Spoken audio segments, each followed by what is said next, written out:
They mocked human pets until they saw what happens when you threaten a dog's owner. The starship Horizon drifted slowly toward the massive space station. Through the main viewport, Commander Ethan Miller watched as the strange, spiral structure grew larger. Lights of blues, purples, and colors humans had no names for sparkled along its curved surface. This was Concordia Station, home of the Galactic Council, and humanity's first real chance to join the interstellar community. "Nervous?" asked Lisa Wright, standing beside him. The communications specialist was one of the best in the fleet, which was why Miller had specifically requested her for this mission. "Wouldn't you be?" Miller replied with a small smile. "First contact was one thing. This is different. We're asking to join their club." Lisa nodded and reached down to scratch behind the ears of the German shepherd at her side. Max leaned into her touch, his tail swishing gently against the polished floor of the bridge. "Final approach clearance confirmed, Commander," reported the pilot. "We're being guided to docking bay 17. Miller straightened his uniform. "Well then, let's not keep the galaxy waiting." The 12-person diplomatic team assembled near the airlock. Each member represented different aspects of Earth's unified government: scientists, cultural experts, security personnel, and diplomats. Lisa stood with Max by her side, his service dog vest clearly marked with Earth's new interstellar insignia. Alan Foster, the mission security chief, approached Miller. "Commander, I've reviewed the security protocols again. The Galactic Council allows armed escorts but only ceremonial weapons. I've adjusted our team accordingly." "Good," Miller replied. "Remember, we're guests here. We follow their rules." The airlock hissed as pressure equalized. The doors slid open to reveal a reception committee of various alien species. At the front stood a tall, reptilian figure with iridescent scales and vertical pupils. "Commander Miller of Earth," the reptilian being said in slightly accented English. "I am Ambassador Zrax of the Vexari Dominion, current chair of the Council's Admission Committee. We welcome you to Concordia." Miller stepped forward with the practiced greeting they had spent months perfecting. "Ambassador Zrax, we bring greetings from Earth and gratitude for this opportunity." Everything was going well until Max padded forward with Lisa. Ambassador Zrax's eyes narrowed and several of the alien delegates backed away slightly. "What is the meaning of this?" Zrax asked, pointing a clawed finger at Max. "You bring an animal into formal diplomatic proceedings?" Lisa stepped forward. "This is Max, my service companion. On Earth, dogs like Max help humans in many ways. He's been cleared by your medical and security protocols." A ripple of murmurs spread through the alien delegation. One of the aliens, a small blue-skinned humanoid with large, expressive eyes, moved closer. "Fascinating," she said, kneeling to examine Max more closely. "I am Nira of the Telosian Collective. We have heard of Earth's unusual relationship with other species, but this is my first time seeing it. The animal appears quite attached to you." "Dogs and humans have lived together for thousands of years," Lisa explained. "They're not just animals to us. They're companions, helpers, and friends." Ambassador Zrax made a sound like stones grinding together, which Miller's translator interpreted as laughter. "Friends with prey animals? How very primitive. Come. The Council awaits your formal introduction. Leave the beast in your ship." Lisa's face hardened. "With respect, Ambassador, Max stays with me. This isn't negotiable." Miller felt the tension, rising and stepped in. "Ambassador, Max is part of our delegation and has been approved by your protocols. He is highly trained and will cause no disruptions." For a moment, it seemed Zrax might refuse. Then Nira spoke again. "The Council Charter is clear, Ambassador. Cultural representatives are permitted when they pose no biological or security threat." "Very well," Zrax said, his voice cold. "But keep it controlled." As they walked through the grand corridors of Concordia Station, Miller noticed the reactions to Max. Some aliens watched with open curiosity, others with what seemed like disgust. A few kept their distance, clearly uncomfortable with the idea of an animal walking freely among them. "They don't understand," Lisa whispered to Miller as they walked. "To them, Animals are either wild creatures or resources to be used. The council chamber was vast, with seating arranged in tiered semicircles facing a central speaking platform. Representatives from over 30 spacefaring civilizations filled the room, creating a dizzying array of shapes, colors, and biological configurations. Some floated in special atmospheric chambers. Others were connected to translation devices. When Max entered with the human delegation, the chamber erupted in murmurs and exclamations. Miller could see their chances for a smooth first impression slipping away. Ambassador Zarax took his place on the central platform. Esteemed council members, I present the representatives of Earth, a developing world seeking associate status in our alliance. They have brought with them a pet. Apparently, this is their custom. The word pet was delivered with such dismissive contempt that Miller saw several of his team stiffen. An enormous being covered in what looked like crystal formations leaned forward. They keep lesser beings as companions? For what purpose? Before Miller could respond, Zrax answered. Sentiment, it seems. A weakness their species has not yet evolved beyond. Lisa stepped forward, Max staying perfectly at her side. If I may address the council? She asked, her voice steady despite the tension. Miller nodded his approval and she continued. What you call weakness, we call strength. Humans and dogs have helped each other survive for millennia. Max isn't just a pet. He's trained to alert me to dangers I can't detect, to help in emergencies, and to provide support. Our relationship isn't about dominance, it's about partnership.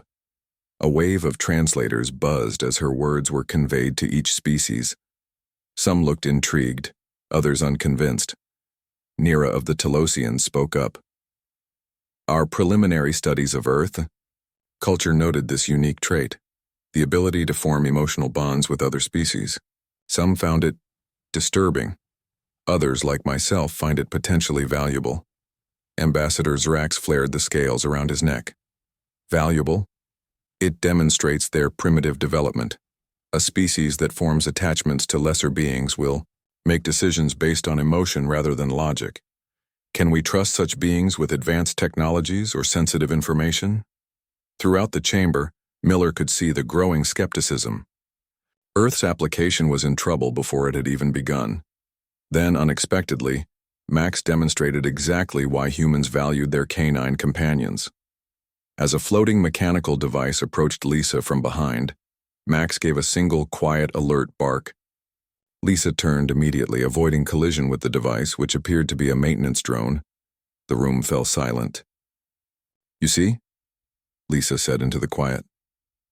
Partnership. Max warned me of something approaching that I couldn't see. In our history, dogs have saved countless human lives by detecting dangers we cannot sense. Nira leaned forward, clearly intrigued. The animal detected the maintenance unit before your sensors did? Dogs have abilities humans don't, Lisa explained. Better hearing, a sense of smell thousands of times more sensitive than ours, and instincts we've learned to trust. For the first time, Miller saw genuine interest replace dismissal in some of the alien faces. It wasn't much, but it was a start. The Council will consider Earth's application, announced a tall, willowy being at the center of the highest tier. You will be assigned quarters during your stay. We have much to learn about each other. As they left the chamber, Miller fell into step beside Lisa. That could have gone worse, he said quietly. Lisa nodded, her hand resting on Max's head. They think our connection to dogs makes us weak. They have no idea how strong it makes us. Let's hope we don't have to show them, Miller replied, watching. As Ambassador Zrax followed their exit with cold, calculating eyes. They mocked human pets until they saw what happens when you threaten a dog's owner. 2 weeks passed on Concordia Station. The human delegation settled into their assigned quarters in the diplomatic wing. Commander Miller spent most days in difficult negotiations, trying to convince the Galactic Council that Earth deserved a place among the stars. Lisa Wright walked through the curved hallway with Max beside her. They had established a morning routine, exploring different sections of the massive station. Many aliens still kept their distance when they saw Max, but some had become curious. A few even asked to touch his fur, amazed by the soft texture. "Good morning, Lisa of Earth," called a familiar voice. Nira of the Telosians approached, her blue skin almost glowing under the station lights. "And good morning to you too, Max." Lisa smiled.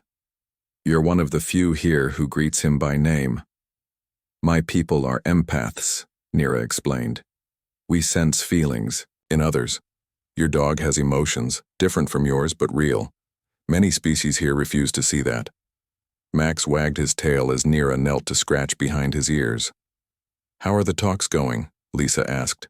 "Commander Miller doesn't tell us much." Nira's large eyes blinked slowly. "There is resistance. The Vexari faction argues strongly against Earth's admission.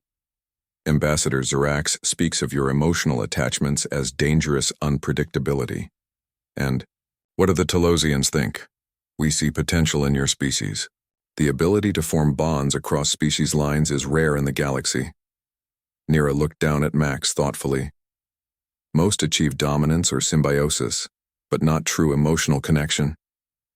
Their conversation was interrupted by the arrival of Alan Foster, the security chief. His expression was serious.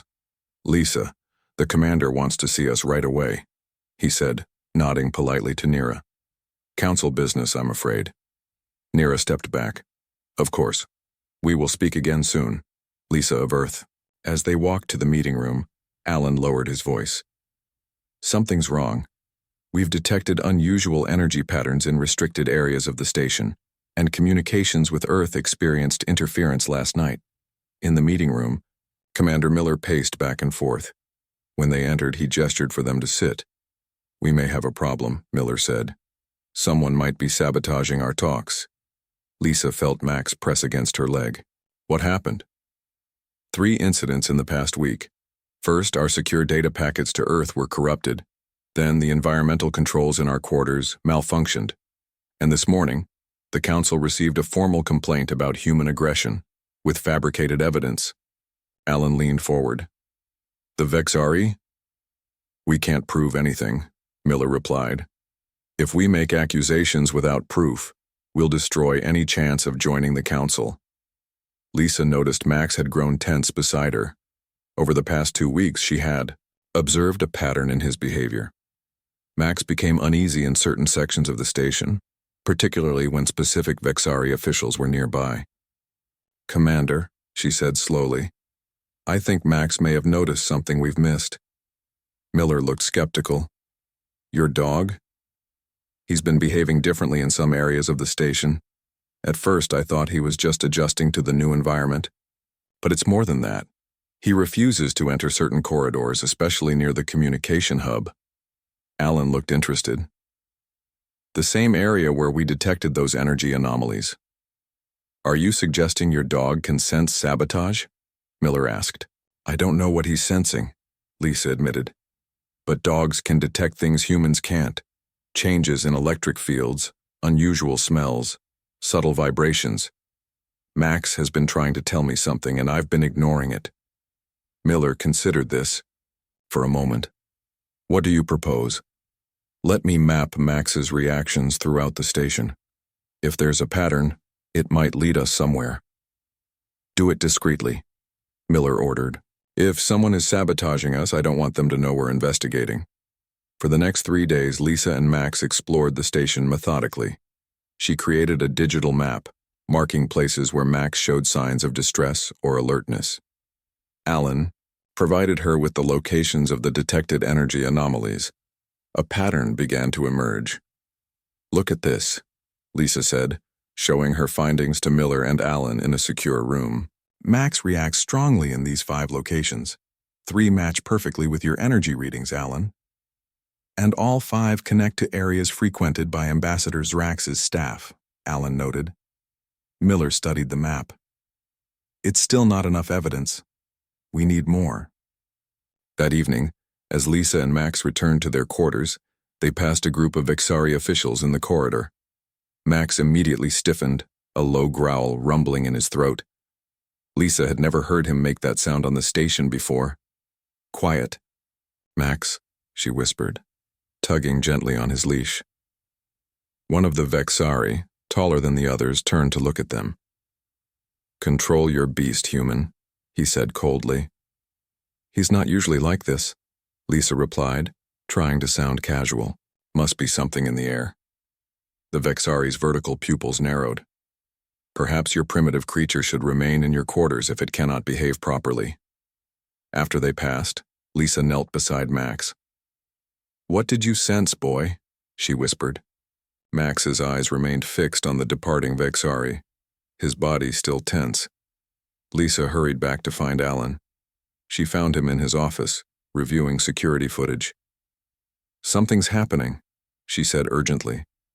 Max just had the strongest reaction yet to a group of Vexari officials, the tall one who works directly with Ambassador Zrax. Alan pulled up the station's personnel directory. Kraz, the ambassador's chief security advisor. "Can you access his movements on the station?" Alan shook his head. "Not without raising flags.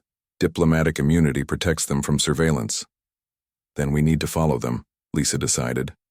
"Not directly, but with Max's help. He can track them by scent." Alan looked uncertain. "That's risky. If we're caught spying on council officials, if they're sabotaging our mission, we need to know," Lisa insisted. "Max can lead us to places they've been even hours later." The next morning, Lisa met with Nira in a quiet corner of the station's garden area. Max sat alertly beside her. "I sense your concern," Nira said. "Something troubles you." Lisa hesitated, then decided to trust her. "Nira, do your people detect deception in others?" "We feel emotional states. Deception creates disharmony in one's emotional field. Have you felt this disharmony in the council recently?" Nira's eyes widened slightly. "You suspect someone is not being truthful?" "I think someone is actively working against Earth's admission," Lisa said quietly. "And Max has been trying to warn me." Nira looked at Max with new respect. "Your companion senses what you cannot. This is why your species values this connection." "Can you help us?" Lisa asked. "Directly intervening would violate council neutrality," Nira said carefully. "But I can tell you this.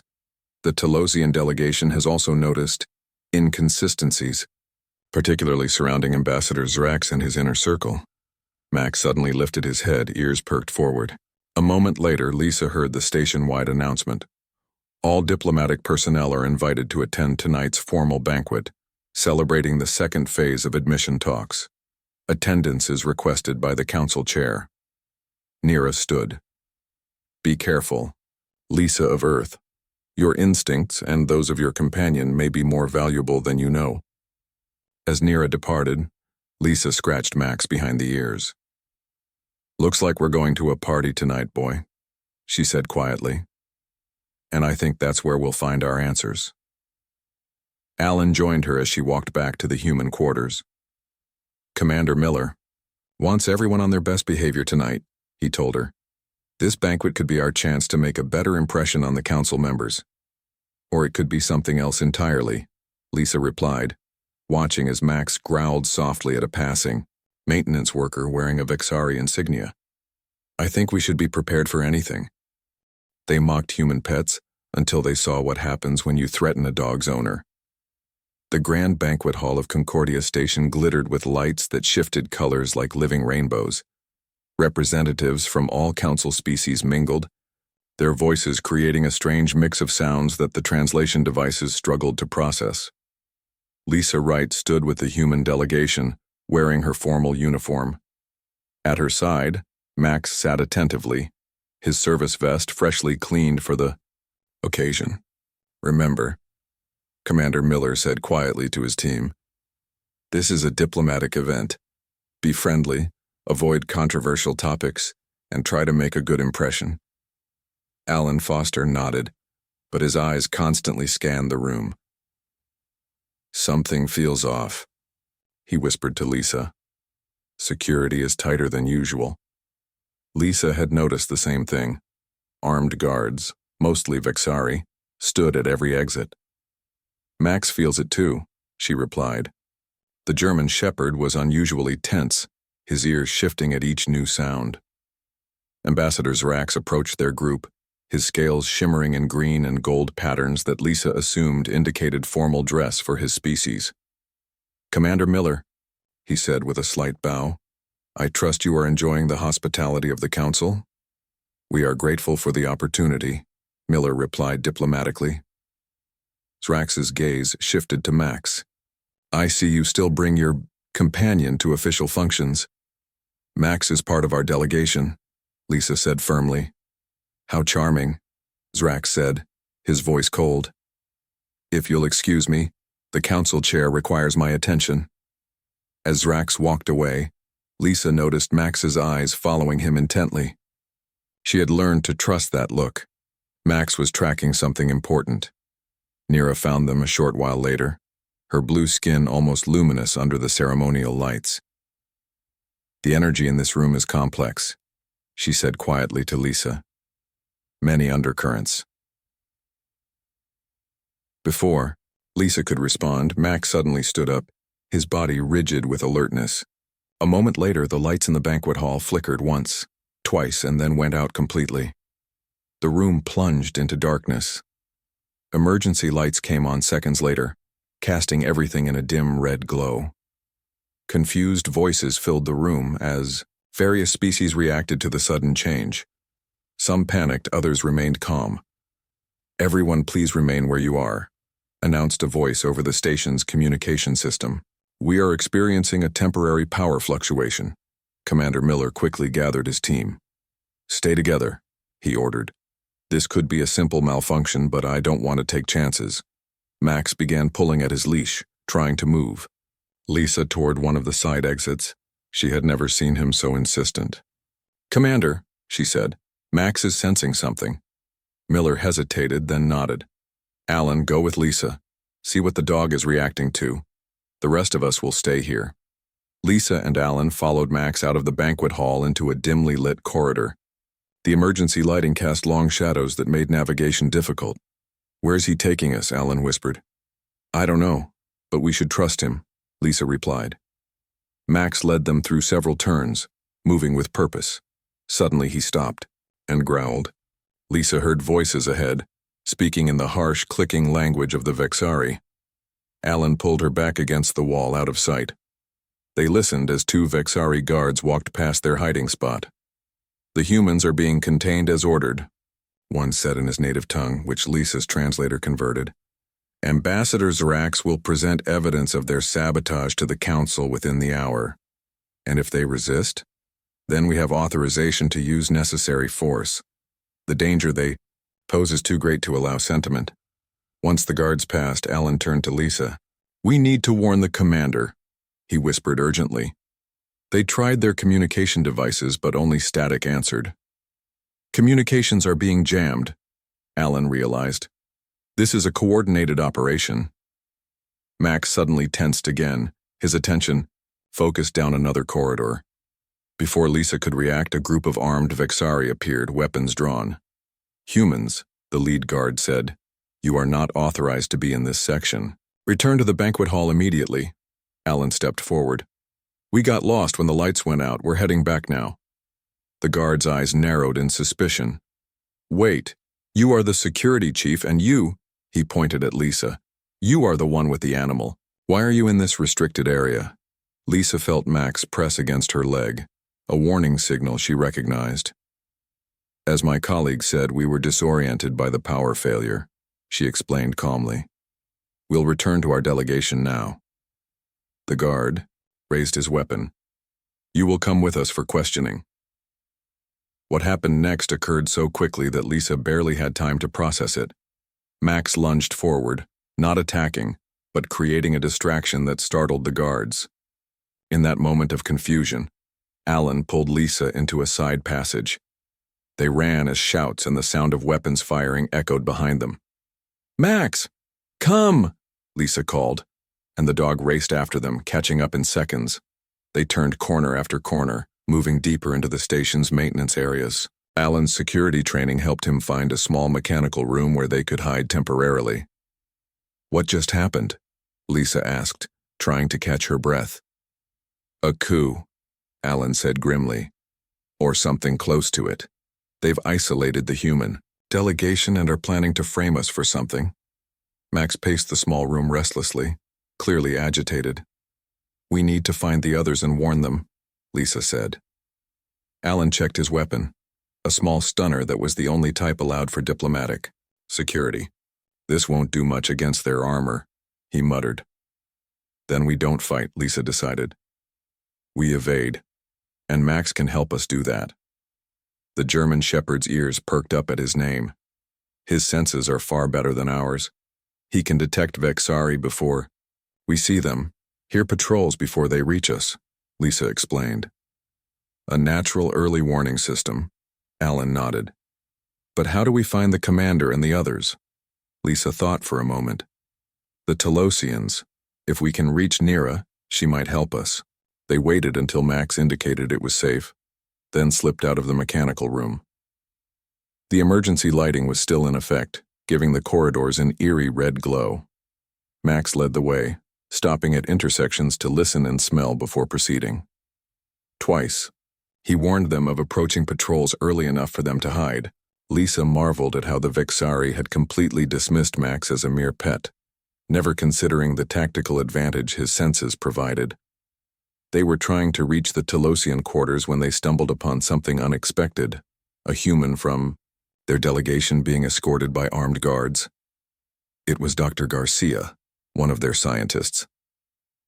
Lisa and Alan watched from hiding as Garcia was led into what appeared to be a temporary detention area.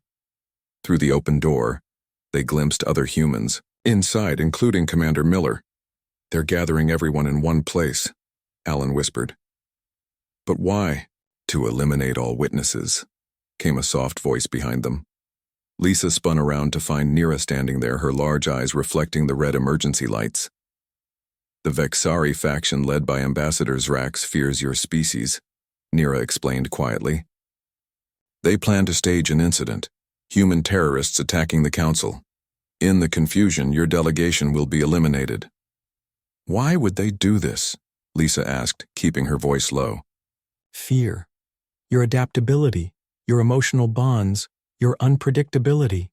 These frightened species that value order above all else. Nira looked at Max thoughtfully. And your connection with other species suggests you might one day unite the less powerful worlds against the current council leadership. Alan's expression hardened. We need to free our people and expose this plot.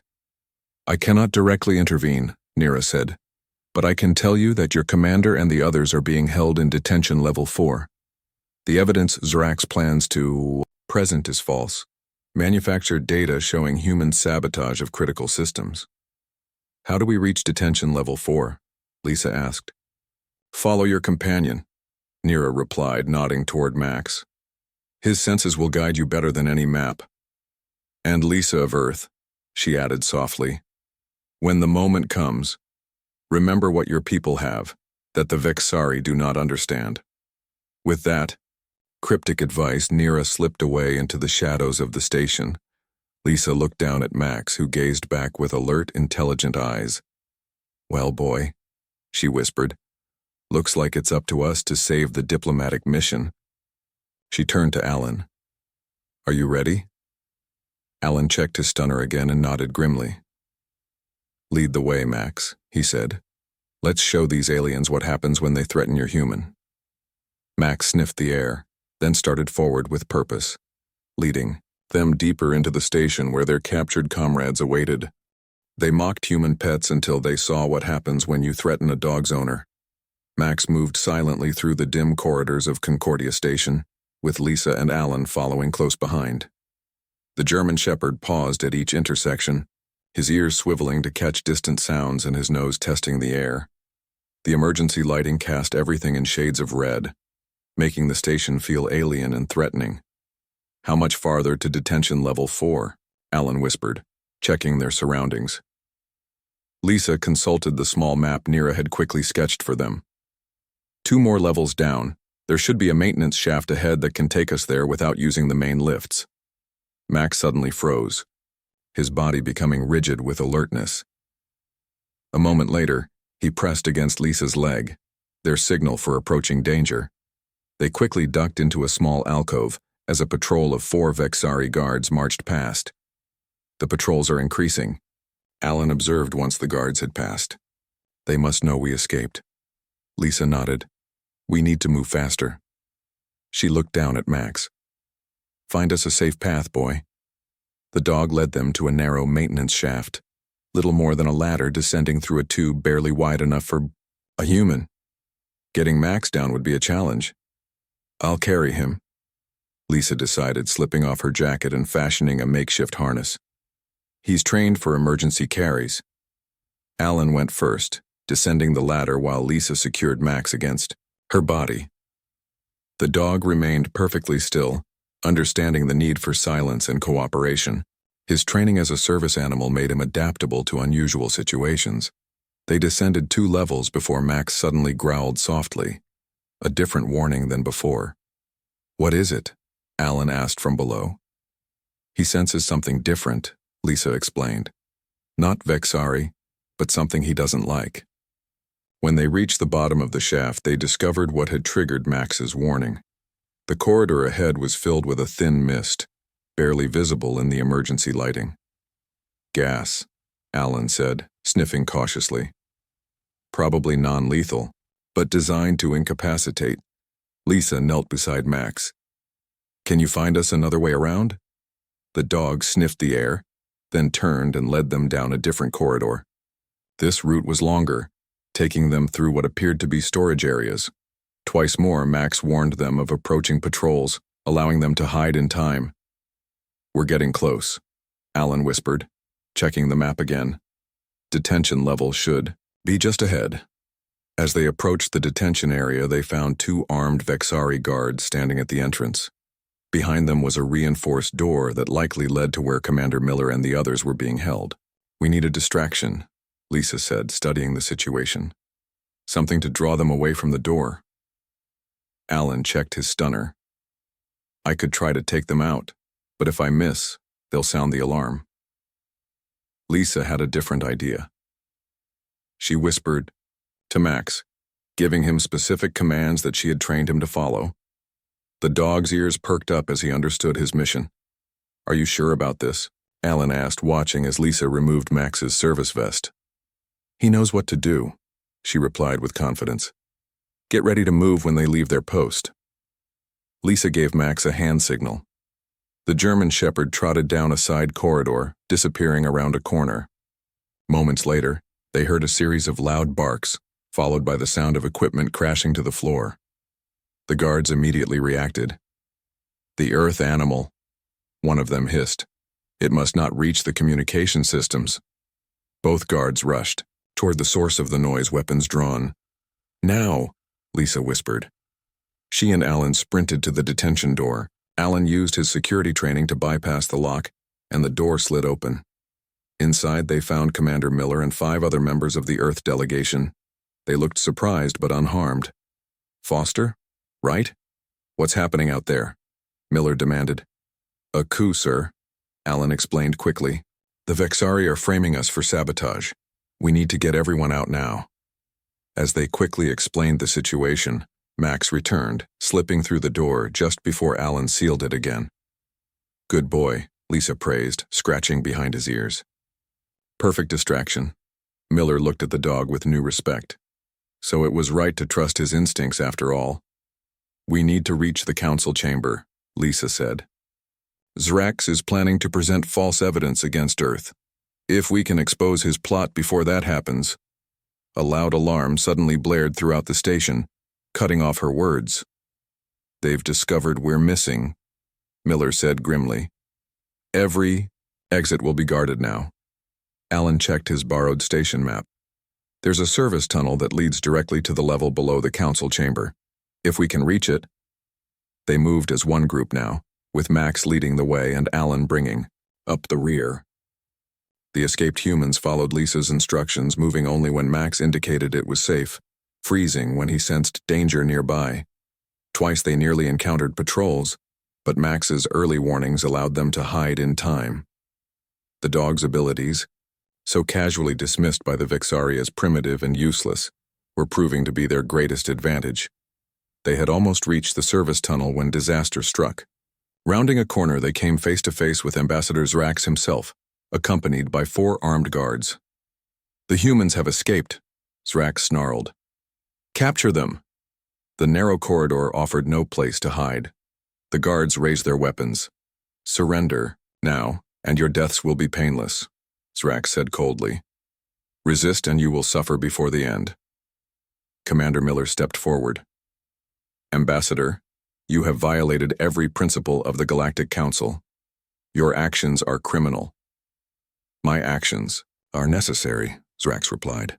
"Your species represents a threat to the established order.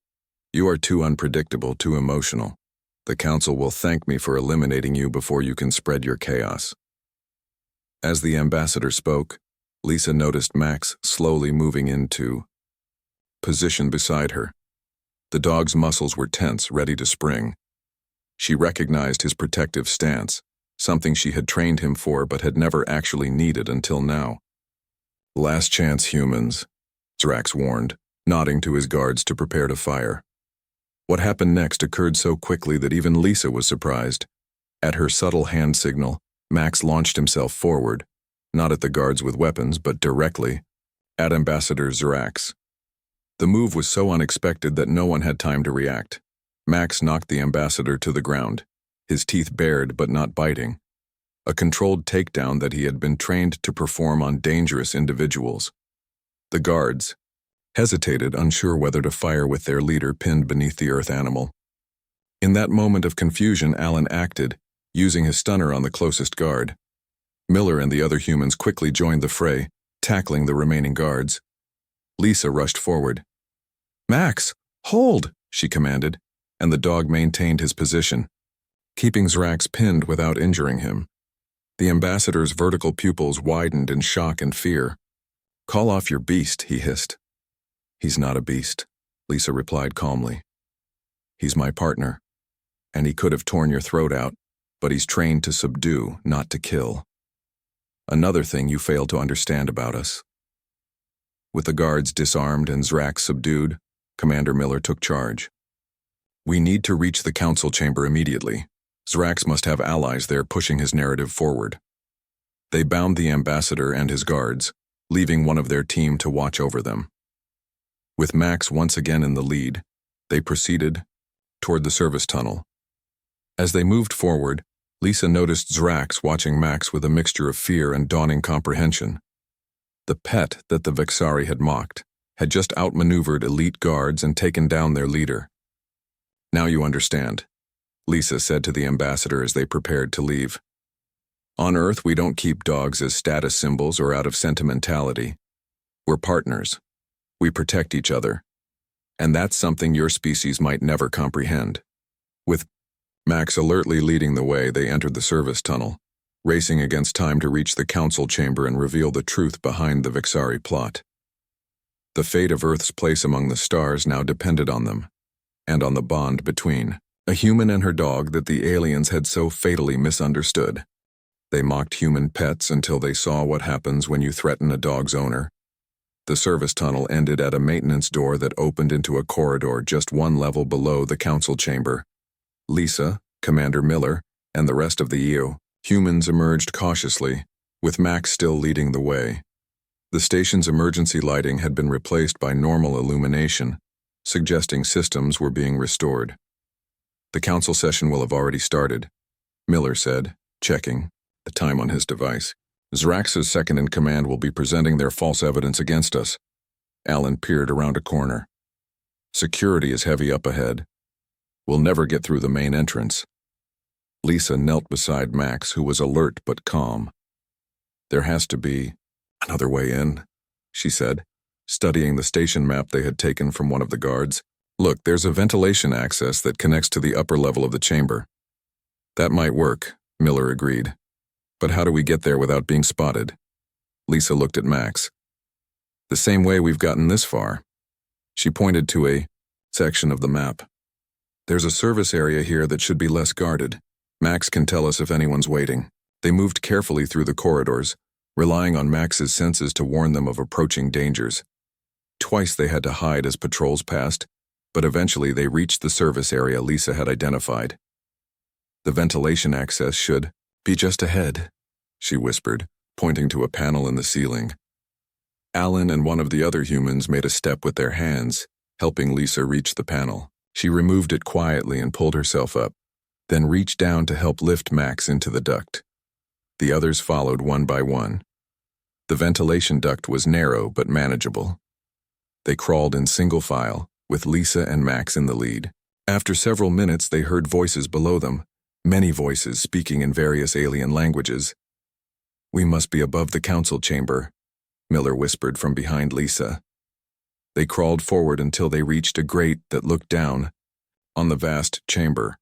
Hundreds of alien representatives sat in tiered seats facing a central platform. On the platform stood a Vexari official that Lisa recognized as Kraz, Ambassador Zirax's deputy. "Clear evidence that the humans deliberately sabotaged our communication systems," Kraz was saying. "These primitive beings are not ready for membership in our galactic community. In fact, they represent a dangerous, unpredictable element that must be contained." Digital displays around the chamber showed what appeared to be security footage of humans tampering with equipment. Lisa recognized the images as cleverly edited fakes. "The entire human delegation has been detained for questioning," Kraz continued smoothly. "Ambassador Zrax will join us shortly to present his recommendation for Earth's immediate quarantine." In a section near the platform, Lisa spotted Nira and the other Telosians. They looked concerned, but hesitant to speak. "We need to get down." "There now," Miller whispered urgently. Lisa examined the grate. "If we remove this, we can drop directly onto the upper observation level." Working quickly and quietly, they loosened the grate. Lisa looked down at the 10-foot drop to the observation level below. "I'll go first," Alan volunteered. "Then you can lower Max down to me." Alan dropped silently to the observation level, landing in a crouch. Fortunately, this area was designed for maintenance workers and was currently empty. Lisa carefully lowered Max into Alan's waiting arms, then dropped down herself. The rest of the humans followed. From their position, they could see the entire chamber but remained hidden from most of the council. "How do we interrupt the session without getting shot by security?" one of the humans asked. Lisa noticed something important: a broadcasting station used for translating proceedings to all council species. "If we can access that system, we can address the entire council at once." Miller nodded. "Foster, Wright, with me. The rest of you create a diversion if we're spotted." The three humans and Max moved carefully along the upper level toward the broadcasting station. When they were halfway there, a Vexari guard spotted them. "Intruders!" the guard shouted, raising his weapon. Max reacted instantly, racing forward and leaping at the guard. This time the dog didn't tackle him, but instead grabbed the guard's weapon arm in his jaws, applying just enough pressure to force the Vexari to drop his weapon without breaking skin. The commotion drew attention from below. Voices rose in alarm as aliens spotted the humans on the upper level. "Run!" Miller ordered. "Get to the broadcasting station." Lisa and Alan sprinted the remaining distance, with Max releasing the guard and racing after them. They reached the station just as security forces began moving toward the upper level. "Keep them back," Miller ordered as he began working the controls of the broadcasting system. Alan used his stunner to slow the approaching guards, while Lisa and Max positioned themselves to defend the station. "This is Commander Ethan Miller of Earth." Miller's voice boomed throughout the chamber as he activated the system. "The evidence presented against us is false. We have been framed by Ambassador Zirax, who attempted to eliminate our entire delegation to prevent Earth from joining the Council." Chaos erupted in the chamber. Kraz shouted for security to remove the humans, while other council members demanded explanations. "We have Ambassador Zirax in custody," Miller continued. "He confessed his plot to frame Earth before attempting to execute us without trial." This wasn't strictly true, but Miller needed to buy time. Lisa watched as guards approached from both sides of the upper level. Max stood protectively beside her, his body tense and ready. Then something unexpected happened. Nira of the Telosians stood up in the chamber below. "The council will hear the truth," her voice rang out. "My species can sense deception," I request an immediate empathic reading of both the human commander and Deputy Kraz. Other council members voiced their support for this proposal. The council chair, a tall being with crystalline features, raised his hands for silence. This irregular situation requires immediate resolution, the chair announced. Security, escort the humans and the Vexari deputy to the truth chamber. We will determine who speaks falsely.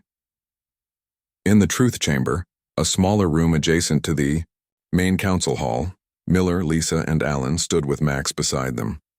Across from them stood Kraz, visibly nervous despite his attempts to appear confident. The most senior representatives from each council species gathered around them. Nira and two other Telosians stepped forward. We will sense the emotional truth of their statements, Nira explained to the council. Falsehood creates distinctive patterns that we can detect. The test proceeded quickly. Miller explained the entire sequence of events, from the initial sabotage to their discovery of Zrax's plot. When he finished, Nira nodded to the council. He speaks truth, she confirmed. Kraz attempted to maintain the deception, but the Telosians easily detected his lies. When confronted with the evidence and faced with the truth chamber, he finally broke. Zrax believed the humans would destabilize the power balance in the council, Kraz admitted. Their unpredictable nature, their emotional decisions, they are too dangerous to be allowed full access to galactic technology. The council chair turned to Miller. It seems we have misjudged your species, Commander. The actions against you were unauthorized and criminal. Ambassador Zrax and his conspirators will face justice. Lisa felt Max press against her leg. She knelt beside him, scratching his ears gently. Good boy, she whispered. You saved us all. The chair looked at Max with newfound interest. This creature, this dog, as you call it, it displayed remarkable intelligence and restraint. It could have killed, yet it chose to subdue. That's because Max isn't just a pet, Lisa explained, standing up. On Earth, dogs and humans have worked together for thousands of years. We understand each other. We protect each other. Nira stepped forward. The bond between these two species is unlike anything in our records. What we perceived as primitive attachment is actually a sophisticated partnership built on mutual trust and communication. In the days that followed, the Council held extensive discussions about Earth's application. The Vexari, now represented by a new ambassador, withdrew their objections. The attempted coup had backfired completely, generating sympathy and interest in humanity instead. 1 week later, Commander Miller stood before the full Council as they announced their decision. The Council has voted to grant Earth provisional membership, the chair announced. Furthermore, we have a unique request. Future human diplomatic teams should include their canine partners as official representatives. We wish to learn more about this interspecies cooperation. As they prepared to return to Earth with news of their success, Lisa found Nira waiting near their ship. Your people have much to teach us, the Telosian said. Many species achieve domination or simple cooperation. Few achieve true partnership across species boundaries. Lisa smiled, watching as Max explored the docking bay, his curiosity unchanged by his heroics. Maybe that's our real contribution to the galaxy. Not our technology or resources, but our ability to form bonds beyond our own kind. You know, Miller said thoughtfully. When they mocked Max as just a pet, they never imagined what happens when someone threatens a dog's human. Or what happens when someone threatens a human's dog, Lisa added, scratching Max behind the ears as he sat contented.